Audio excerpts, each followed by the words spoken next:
Mesdames, Mesdemoiselles et Messieurs, bienvenue dans ce nouveau bulletin d'information. Au titre de l'actualité aujourd'hui, le président Bouteflika invité à assister au 60e anniversaire de la conférence de Bandung. Éducation nationale avec un accord sur la promotion des enseignants au grade supérieur. Béji Caïd Essebsi qui déclare que la Tunisie ne cédera pas devant le terrorisme aveugle. Au Yémen, des attentats sanglants à Sanaa contre des mosquées avec un bilan d'au moins 142 morts. La course contre la montre pour un accord avant le 31 mars sur le sujet du nucléaire iranien.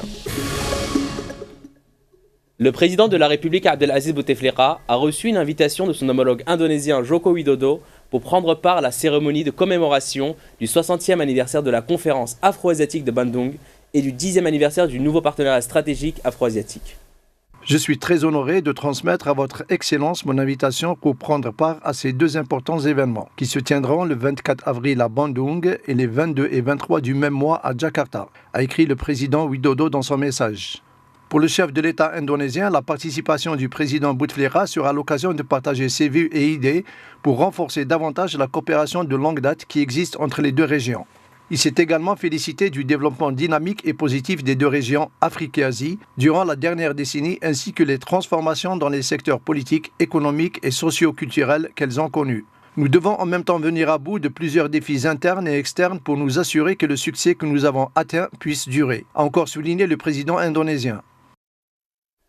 Le ministère de l'Éducation nationale a annoncé jeudi être parvenu à un accord portant sur la promotion des enseignants au grade supérieur dans les conditions définies par les dispositions statutaires avec une mise en œuvre qui concernera le personnel enseignant.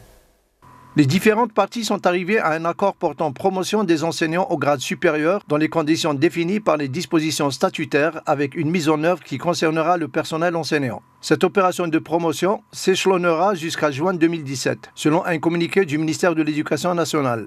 Cet accord fait suite aux différentes réunions tenues au siège du ministère de l'Éducation nationale avec les syndicats agréés auprès du secteur de l'éducation, dans la continuité des négociations entamées depuis le 8 février 2015, après que l'administration centrale ait réalisé l'évaluation de la situation globale des postes budgétaires en déterminant ceux ouvrant droit dans la promotion dans les grades de professeur principal et professeur formateur, et ce, en conformité avec les dispositions statutaires et celles relatives à la réglementation en vigueur précisant de même source. Le Conseil national autonome du personnel enseignant du secteur ternaire de l'éducation, réuni jeudi, a annoncé sur son site web avoir décidé de mettre fin à la grève qu'il a déclenchée le 16 février dernier. L'Arbinoir, le coordinateur national du CNAPEST, a indiqué que le syndicat a décidé de mettre fin à la grève et les cours reprendront à partir de dimanche prochain, tout en s'engageant à prendre en charge les élèves sur le plan pédagogique. Le ministre des Travaux publics Abdelkader Kadi a indiqué jeudi à Alger que le processus de résiliation du contrat avec le consortium japonais Kojal était à sa phase finale. M. Kadi a précisé lors d'une conférence consacrée aux questions orales à l'Assemblée populaire nationale que le ministère allait soumettre le dossier au gouvernement dans les plus brefs délais pour trancher définitivement la question, soutenant que les concessions doivent émaner des deux parties et pas d'une seule. Concernant la rocade dont la réalisation avait débuté en juin 2014 pour désengorger la région, le ministre a précisé que son tracé avait été porté à 13 km contre 6 km auparavant, ajoutant que ce projet achevé à 40% sera livré en juin 2015. Le processus de réalisation du contrat entre Kojal et l'Agence nationale des autoroutes avait été entamé en juin 2014 à la suite d'une mise en demeure adressée par l'ANA au consortium japonais, le sommant de poursuivre sous 8 ans les travaux du marché d'application numéro 3. La mise en demeure intervenait suite au retard accusé dans la réalisation du tronçon de l'autoroute Est-Ouest d'une longueur de 399 km, reliant trois wilayas du pays, Constantine, Annaba et Altar. Concernant le retard accusé dans la mise à niveau du tronçon de l'autoroute Est-Ouest entre Bouira et Khdaria, M. Kadi a fait état de la difficulté de la mise à niveau d'une route ouverte à la circulation et dont les études de réalisation à l'époque n'ont pas été menées convenablement, assurant que le secteur était à pied d'œuvre pour y remédier en faisant du bon travail. Le ministre a par ailleurs souligné le rôle de l'ANA en prévision de l'entrée en vigueur du système de péage sur l'autoroute Est-Ouest, notamment à travers la réalisation de 55 gares de péage, 22 centres d'entretien et d'exploitation, 76 aires de repos et 42 stations-service, dont certaines sont d'ores et déjà opérationnelles et d'autres en cours. Les conclusions des études consacrées au mécanisme de péage sur l'autoroute Est-Ouest seront bientôt prêtes, a-t-il affirmé. Dans le cadre de la lutte contre la contrebande et le crime organisé, la police nationale a interpellé jeudi soir à Alger Centre un réseau mafieux de 3 individus exerçant dans la falsification et le commerce illicite de documents officiels. Les services de police ont saisi 6 voitures de luxe, 2 ordinateurs portables, 6 disques durs externes, des imprimantes et scanners, plusieurs documents officiels, plus de 2,6 millions de dinars et des devises étrangères. Les 3 personnes ont été placées en garde à vue et seront déférées devant le juge du tribunal criminel d'Alger. Toujours sur le même sujet, les services de la gendarmerie nationale ont déjoué près des frontières ouest du pays 4 tentatives de trafic d'une quantité totale de 2054 kg de kifs traités en provenance du Maroc, a-t-on appris vendredi à Oran, auprès de ce corps sécuritaire. Effectuant une patrouille au lieu-dit d'El Karama, commune de Msir Dafouaga, les gardes-frontières de Boukanoun ont saisi 11 quintaux et 16 kilos de kifs traités abandonnés par des narcotrafiquants. Par ailleurs, agissant sur renseignement, les gendarmes de la brigade de Marnia, aidés par ceux de la section de sécurité et d'intervention, ont interpellé 3 individus et saisi dans le domicile d'un 4e acolyte en fuite, situé dans un village relevant de la même localité, 467 kg de kifs traités selon les services de gendarmerie nationale. Cette opération a permis en outre la saisie de 1588 unités de boissons alcoolisées, 10 250 litres de carburant, 4 véhicules, ainsi qu'un camion-fourgon. Dans une autre localité à proximité et lors d'une patrouille sur la route reliant la commune d'El Bouhi à El Arisha, les gendarmes ont saisi 278 kg de kifs traités abandonnés au village de Magoura. En outre, lors d'un service de police de la route sur l'autoroute Est-Ouest, dans la circonscription communale d'El Hannaya, les gendarmes du peloton de sécurité routière ont arrêté une personne demeurant à Alger qui se dirigeait à bord d'un véhicule de Marnia vers Oran, possession de 193 kg de kifs traités. Les mises en cause ainsi que les quantités de drogue saisies ont été remis à la section de recherche de la gendarmerie nationale de Tlemcen pour enquête, a-t-on indiqué de même source. L'Organisation internationale de contrôle des stupéfiants avait déclaré dans un rapport publié récemment que les plus grandes quantités de drogue saisies proviennent du Maroc en tant que principal fournisseur de cannabis pour l'Europe. Dans une allocution télévisée adressée au peuple tunisien, Béji Caïd Essebsi a déclaré que les criminels ont à nouveau frappé la sécurité et la stabilité de la Tunisie, relevant que le processus démocratique et la voie du consensus se poursuivront. Le peuple tunisien combattra ces minorités terroristes qui, a-t-il dit, sont en train de rendre leur dernier souffle. Le chef de l'État a présenté ses condoléances aux familles des 2 victimes tunisiennes, ainsi qu'aux familles et pays respectifs des touristes étrangers tombés dans cette attaque, leur exprimant sa solidarité en cette pénible circonstance. Il a par ailleurs rendu hommage aux forces sécuritaires et militaires pour leur patriotisme et leur détermination dans la lutte contre le terrorisme. Béji Caïd Essebsi a en outre remercié les chefs d'État et de gouvernement des pays frères et amis qui ont adressé des messages de soutien au peuple tunisien. Sur l'attaque qui a fait 23 victimes dont 20 touristes étrangers, le président Essebsi a déclaré que le nombre de morts aurait pu être plus lourd si ce n'était la rapidité d'intervention des forces de sécurité tunisiennes qui ont investi le Bardo, empêchant les terroristes d'utiliser les explosifs. De son côté, la présidente de la commission de l'Union africaine, Dlamini Zuma, tout en qualifiant de lâche et d'odieux l'attaque terroriste perpétrée mercredi au musée du Bardo, a présenté les condoléances les plus attristées de l'Union africaine aux familles des victimes, au peuple et au gouvernement tunisien, lit-on dans une déclaration publiée sur le site de l'Union africaine. L'attentat qui vient d'endeuiller la Tunisie illustre, encore une fois, la nécessité de redoubler d'efforts pour renforcer la coopération interafricaine dans la lutte contre le terrorisme et de l'extrémisme, souligne la déclaration. Enfin, des centaines de Tunisiens et d'étrangers, des représentants de la société civile et des partis politiques s'étaient rassemblés jeudi devant le musée du Bardo pour dénoncer le terrorisme et l'extrémisme. Toujours en Tunisie, les 2 auteurs de l'attentat du musée du Bardo à Tunis qui a coûté la vie à 23 personnes dont 20 touristes se sont formés au maniement des armes en Libye, a affirmé le secrétaire d'État tunisien chargé des affaires sécuritaires.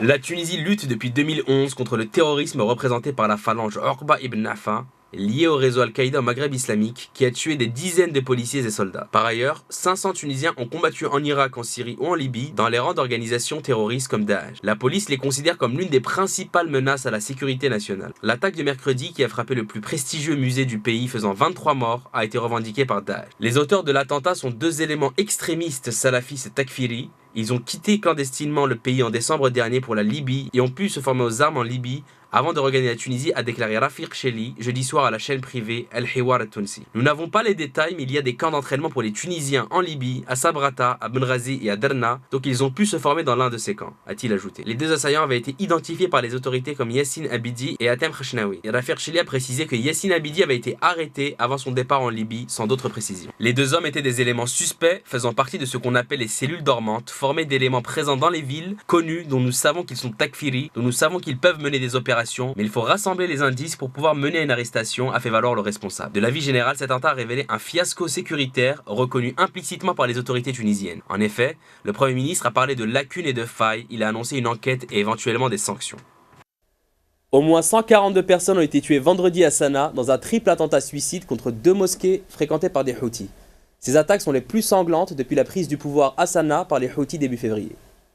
Dans des lieux de culte prient les Houthis. En fin de matinée, une première bombe a explosé à la mosquée Badr dans le sud de Sanaa, suivie d'une autre à l'entrée de ce même lieu de culte, au moment où les fidèles prenaient la fuite selon les témoins. Le troisième attentat a visé une mosquée au nord de la capitale. Si ces nouveaux attentats à Sanaa n'ont pas été revendiqués dans l'immédiat, la technique de l'attaque suicide rappelle le mode opératoire du réseau Al-Qaïda dans la péninsule arabique, implanté dans le sud et le sud-est du pays et ennemi juré des Houthis. Ces deux groupes extrémistes, les Houthis d'une part et les terroristes d'Al-Qaïda d'autre part, sont hostiles au président Abdurrabbu Mansour Hadi. Ce dernier a dû s'installer à Aden après avoir fui en février dernier Sanaa où il était assigné à résidence par la milice chiite. Les espoirs suscités par l'ouverture d'un dialogue destiné à sortir le Yémen de la crise, parrainé par l'ONU, sont quasiment morts et les observateurs évoquent un sérieux risque de guerre civile. En Irak, une source de sécurité avertit vendredi que les éléments de Daesh sont à seulement à 1 km de Mezra'a, au sud de la ville de Baiji, située près de la plus grande raffinerie d'Irak, et a souligné l'importance de l'envoi de renforts militaires pour prévenir un massacre massif de 200 familles qui y vivent. La chaîne Soumariya, citant une source sécuritaire irakienne, a déclaré que des éléments de l'organisation Daesh, après avoir pris le contrôle de Baiji, progressent vers le sud de Tikrit. L'organisation de Daesh est toute proche de Tikrit, tout en soulignant la nécessité d'envoyer des renforts militaires d'urgence pour la région, pour prévenir un massacre à grande échelle des populations rurales. Lausanne accueille depuis lundi un nouveau cycle de pourparlers pour espérer sceller un règlement dit politique sur le nucléaire iranien avant le 31 mars. Mohamed Jawad Zarif et John Kerry ont fait état jeudi de progrès dans leurs discussions sur le nucléaire iranien. Lausanne accueille depuis lundi un nouveau cycle de pourparlers entre le groupe 5+1 et l'Iran pour sceller un règlement dit politique avant le nouvel an iranien du 21 mars. Un tel document très général garantirait que l'Iran ne disposera pas de la bombe atomique en échange du lever des sanctions internationales. Nous discutons de certains sujets difficiles, mais nous avons fait des progrès, a déclaré John Kerry de manière inopinée au sortir d'une réunion avec la délégation iranienne dans un palace de la ville suisse. John Kerry, qui ne s'était pas exprimé publiquement depuis dimanche, a ensuite répondu qu'il ne savait pas jusqu'à quand son équipe resterait à Lausanne. Mohamed Jawad Zarif, de son côté, qui souffle le chaud et le froid depuis 4 jours, a jugé que les partis avançaient très bien, mais qu'il reste beaucoup de travail à accomplir, selon l'agence officielle IRNA. Le secrétaire d'État américain John Kerry et son homologue iranien Mohamed Javad Zarif ont vanté jeudi les avancées de leur tractation marathon sur le nucléaire iranien, même si, d'après un négociateur européen, on est loin d'un accord politique historique. À Washington, le président Barack Obama a appelé Téhéran à saisir l'opportunité historique de sceller un accord sur son programme nucléaire controversé qui bénéficierait à l'ensemble de la communauté internationale pendant de nombreuses années. Les jours et les semaines à venir seront cruciaux. Les négociations ont progressé, mais des différends demeurent, a souligné M. Obama dans un message vidéo sous-titré en farsi diffusé à l'occasion de la fête du Nowruz, le nouvel an iranien. En marge d'un sommet à Bruxelles, la chef de la diplomatie européenne Federica Mogherini a quant à elle convié Angela Merkel, François Hollande et David Cameron à une réunion vendredi matin sur les négociations avec l'Iran sur son programme nucléaire controversé. Sur le plan de la diplomatie internationale, Barack Obama a déclaré jeudi au Premier ministre israélien Benjamin Netanyahou que les États-Unis allaient devoir procéder à un réexamen de leur politique au Proche-Orient en raison de ses récentes déclarations s'opposant à la création d'un État palestinien.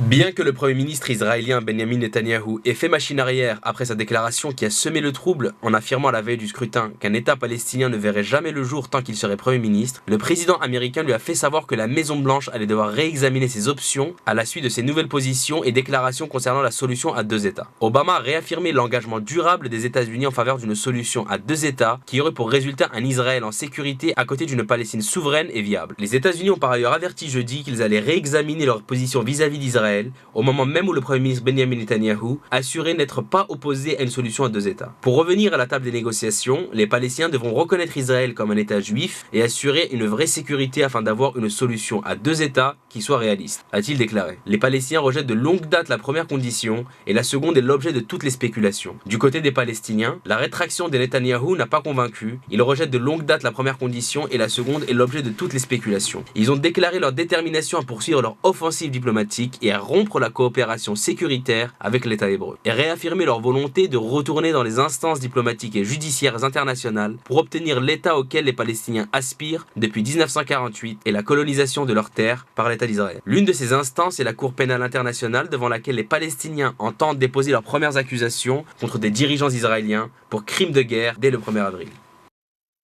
Direction l'Europe. L'Union européenne a décidé de maintenir ses sanctions économiques contre la Russie jusqu'à la fin de l'année en les liant à la mise en œuvre complète des accords de paix de Minsk sur l'Ukraine.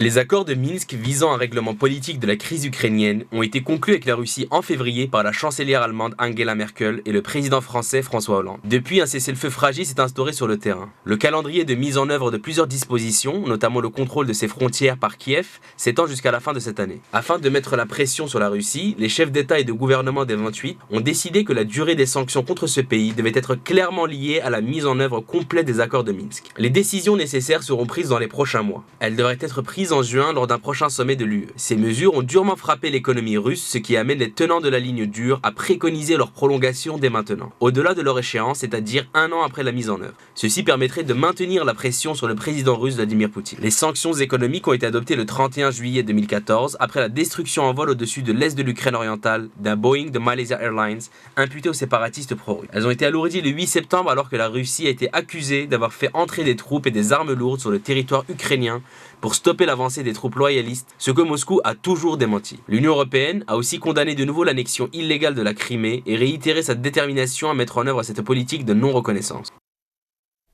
Toujours sur le sujet de la Russie, le président Vladimir Poutine a suggéré vendredi à ses homologues kazakhs et biélorusses que leurs trois pays forment une union monétaire. Le président Vladimir Poutine a rencontré à Astana, la capitale du Kazakhstan, ses homologues Nursultan Nazarbayev et Alexandre Loubachenko pour évoquer les difficultés économiques auxquelles les trois pays sont confrontés en raison notamment de la forte baisse des cours du brut. À cette occasion, il a déclaré que l'heure est venue de commencer à réfléchir à la formation d'une union monétaire. Ni Nursultan Nazarbayev ni Alexandre Loubachenko n'ont publiquement réagi à la proposition russe, mais un certain nombre d'analystes jugent qu'elle a peu de chances d'aboutir. Le Kazakhstan a souvent fait part de ses réticences, insistant notamment sur la nécessité pour les trois pays de commencer par aligner leur politique monétaire. Aux États-Unis, un jeune noir de 20 ans, Martis Johnson, a été brutalement interpellé par des policiers après qu'il ait été refoulé d'un bar dans l'État de Virginie. Cet incident vient relancer la polémique sur le comportement raciste et discriminatoire de la police vis-à-vis de la communauté noire. Selon l'avocat de Martis Johnson, le jeune homme a tenté d'entrer dans le bar en montrant une pièce d'identité, comme c'est souvent le cas aux États-Unis où l'âge légal pour consommer de l'alcool est de 21 ans, mais il s'est fait refouler. C'est à ce moment que les policiers l'ont interrogé et l'échange s'est soldé par l'arrestation brutale de l'étudiant. L'altercation lui a valu une hospitalisation et plusieurs points de suture. Mercredi soir, près de 300 personnes se sont rassemblées sur le campus de l'université pour protester contre son arrestation. La police a inculpé l'étudiant pour avoir proféré des injures, ébriété sur la voie publique et obstruction. La police de l'État de Virginie a promis qu'une enquête serait menée. Cette affaire relance la polémique sur la façon dont les dépositaires blancs de l'autorité traitent les jeunes noirs aux États-Unis. Plusieurs affaires de violences policières où des noirs ont été abattus ou brutalisés par des policiers blancs ont ravivé les tensions raciales aux États-Unis. La plus notable est celle de la mort de Michael Brown, un jeune noir abattu par un policier blanc à Ferguson dans le centre des États-Unis l'été dernier. Sa mort avait entraîné de violentes émeutes. Les Nations Unies appellent à changer radicalement l'utilisation et la gestion de l'eau pour éviter une grave pénurie d'ici 2030. Les besoins augmentent vertigineusement alors que les réserves souterraines sont surexploitées. La demande mondiale d'eau s'envole et 20% des réserves souterraines sont déjà surexploitées et si rien ne change, la planète devra faire face à un déficit global en eau de 40% d'ici 2030, indique un rapport annuel des Nations Unies. Tant, il existe suffisamment d'eau pour répondre aux besoins grandissants du monde, mais pas sans changer radicalement la façon dont l'eau est utilisée, gérée et partagée, affirment les auteurs de L'eau pour un monde durable. Malgré des progrès considérables ces dernières années, 748 millions de personnes sont toujours privées d'accès à une source d'eau potable. Il est vrai qu'il est difficile de concilier la gestion durable de l'eau et la lutte contre la pauvreté, cette dernière s'accompagnant d'une croissance de la demande en cette ressource. Comme exemple, le développement de l'irrigation a aussi provoqué un stress hydrique important dans des régions en Inde et une baisse de plus de 40 mètres de la nappe phréatique dans la plaine du Nord en Chine. Par ailleurs, la demande mondiale de l'industrie devrait augmenter de 400% entre 2000 et 2050. Il faut savoir que la population mondiale va atteindre 9,1 milliards en 2050, dont 2,4 milliards en Afrique subsaharienne. De plus, le changement climatique va modifier le régime des précipitations, souvent au détriment des zones déjà en manque d'eau, et entraîner une élévation du niveau de la mer qui va affecter les réserves souterraines d'eau douce des zones côtières. Dans ce contexte, la gestion de l'eau est inadaptée, affirme ce rapport publié avant la Journée mondiale de l'eau le 22 mars. Il propose de limiter l'utilisation de centrales thermiques au profit des énergies solaires et éoliennes, de choisir des systèmes d'irrigation performants et de réduire les déperditions. Il pointe aussi du doigt le rejet incontrôlé des pesticides et des produits chimiques et l'absence de traitement des eaux usées. Pour la première fois en 2015, la Lune a rencontré le chemin du Soleil ce vendredi matin pour venir le cacher totalement, provoquant ainsi une éclipse totale. La 10e depuis le début du 21e siècle que seuls de rares élus ont pu contempler aux îles Féroé et en Norvège. En Algérie, le phénomène a été observé sur tout le territoire national. La Lune qui est venue se mettre entre le Soleil et la Terre a couvert 50% de cet astre. L'éclipse a duré environ 2 heures. En France, le Soleil est éclipsé entre 78% à 80%.